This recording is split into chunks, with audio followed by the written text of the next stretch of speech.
Mr. President, yesterday the Speaker of the House and the Majority Leader met at the White House with President Obama.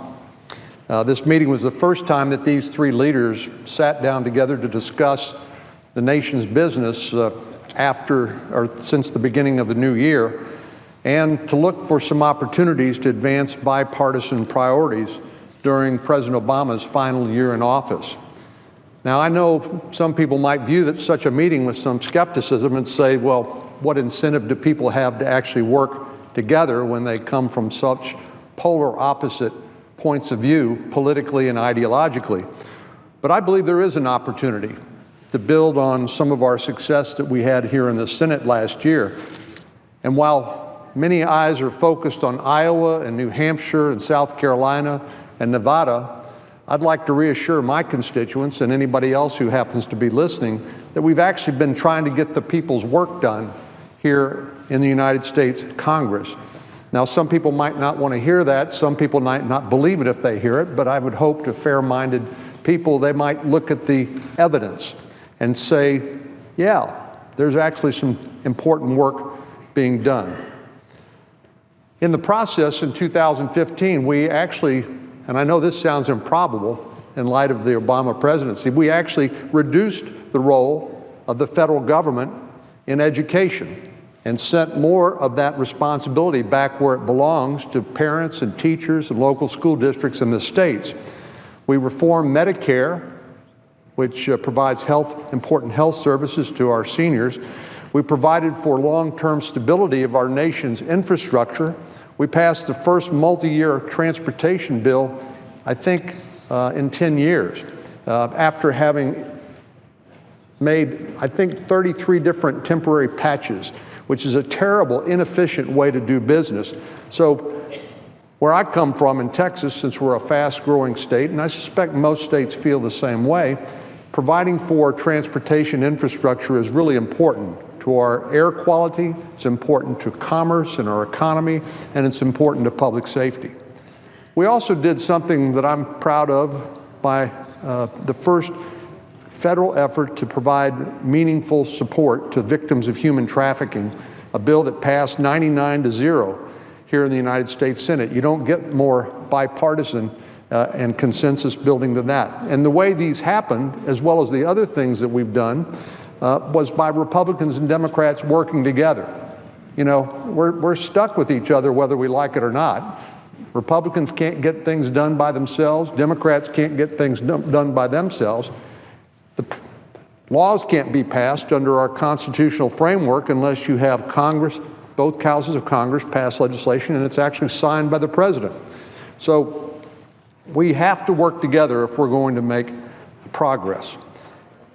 And I think a lot of the credit here in the Senate for last year's production was should be laid at the feet of the Majority Leader, Senator McConnell, who said, after years of dysfunction, where very little happened, where we were stuck at gridlock and nothing seemed to happen, he said, we're going to return to the regular functioning of the Senate. We're going to have committees actually consider legislation. They're going to have hearings so we can figure out how to pass good legislation. They're going to be voted on in the committee before they come to the Senate so we can see what pieces of legislation have bipartisan support and thus might be able to pass the Senate. And we call that here in the Senate, we call that regular order. But all it means is that everybody gets to participate in the process. And of course, that's important to all of us, that we be able to offer suggestions, we be able to debate them and vote on amendments both in committee and here on the floor.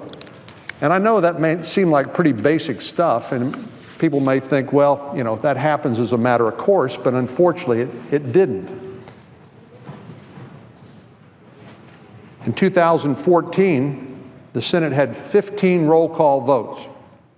As the presiding officer knows, the Senate was stuck in a ditch and couldn't seem to get out. But just to give you a number which demonstrates how dramatically things have changed in 1 year with the new majority and new majority leader, last year we had 200 roll call votes on amendments. 15 in 2014, 200 in 2015. So we can talk about the substance, but I think just those numbers tell part of the story. And so I'm glad there's a open communication between our congressional leaders and the president. And I hope we can find some ways to get some things done. Because, again, no matter whether you're a conservative or a liberal, whether you're a Republican or Democrat, we actually are not going to be able to get things done unless we find a way to build consensus. And that's the way legislation is passed. And we have more work to do this year. So we need to keep our focus not on what's happening in the presidential primaries, but our job here in Congress, and continue to try to work on a bipartisan way and deliver for our bosses, namely the American people. The bipartisan energy bill that we're voting on, we're working on now, is a good start to 2016. And I congratulate Senator Murkowski, the chair of the Energy Committee, Senator Cantwell, the ranking member, for getting the bill this far. I think part of what demonstrates to me the wisdom of Senator Murkowski in handling this particular bill is some of the more controversial issues, like lifting the ban on crude oil exports, were handled separately and dealt with at the end of last year rather than this bill. And this bill does represent one with broad bipartisan support.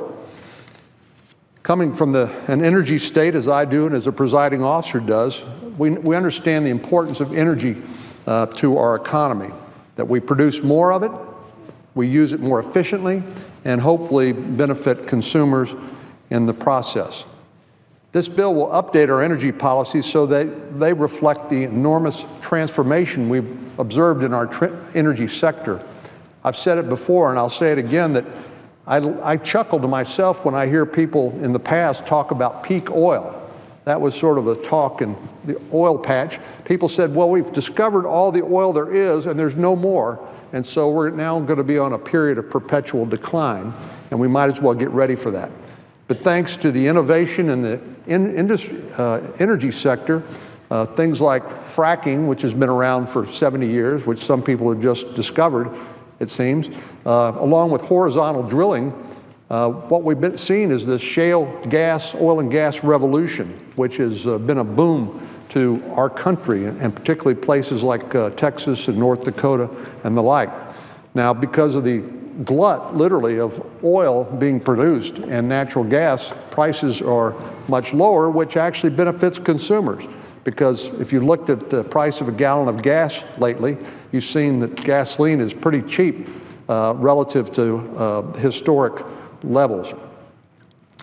Another important issue beyond energy that I think we need to deal with this year is to get back to a regular appropriations process. We saw at the end of last year, because our friends across the aisle blocked voting on appropriation bills, including funding our military, which I've just found to be incredible and really disgraceful, frankly. We found ourselves in a position where, in order to fund the functions of government, we had to do an omnibus appropriation bill. I've said before, you might call it an ominous appropriation bill. It's an ugly process. It's a terrible way to do business, because what it does is it empowers a handful of leaders to negotiate something that every one of members of the Senate ought to be involved in through the regular process, through voting bills through the subcommittees on appropriation, through the Appropriation Committee, to the floor, where we have transparency in the process and where any senator who's got a good idea can come to the floor and offer an amendment. That's the way it ought to be done, and we need to restore that sort of regular order this year so that each of the 12 separate funding bills can be considered and voted on by the Appropriation Committee and then here on the Senate, and then matched up with the House bill before it's sent to the President. Again, this is legislation 101, pretty basic stuff, but unfortunately the Senate and the Congress have not been operating as they should, and that is something we'd like to change. So last year, all 12 appropriation bills were sent out of their respective committees since 2009. That's the first time that had happened. But again, because of the blocking of those legislation, we ended up in a bad situation at the end of the year where the only thing we could do is pass an omnibus appropriation bill. So now we look to the President's budget, which will be sent over here in short order, and we will take that matter up through the Budget Committee, and we look at the appropriations process ahead of us. I'd like to suggest to our Democratic friends that they have a choice to make. They can try to force this chamber back into the same dysfunction and the same sort of partisan bickering that characterized it for years when they were in charge. Or they can decide to work with us, as we would like to do, to move forward principled legislation, including appropriation bills, in a transparent, open process that allows every senator, Republicans and Democrats alike, a chance to participate, and allows our constituents to watch as they go across the floor, to ask the appropriate questions, to raise concerns if they have those concerns, and that's the way our democracy is supposed to work. Passing massive stopgap funding bills are not doing our best for the people that we represent. It can be avoided, but it's going to take a little bit of cooperation. But I have to think that whether you're in the majority or the minority, most senators like to work in a Senate that actually functions according to regular order. Because as a presiding officer knows, even being in the majority doesn't mean you have a chance to vote on amendments to legislation. Indeed, for a period of time, his predecessor, your predecessor, Mr. President, didn't even have a chance to vote on a roll call vote on an amendment, and he was in the majority party at the time. That's not the way this body is supposed to function. That's not doing our best to serve the interests of the people we represent. So we have a choice to make, and I hope we choose the higher ground and perhaps listen to the better angels of our nature rather than the other one on our shoulder that we shouldn't pay attention to. Thank you, Mr. President. I yield the floor.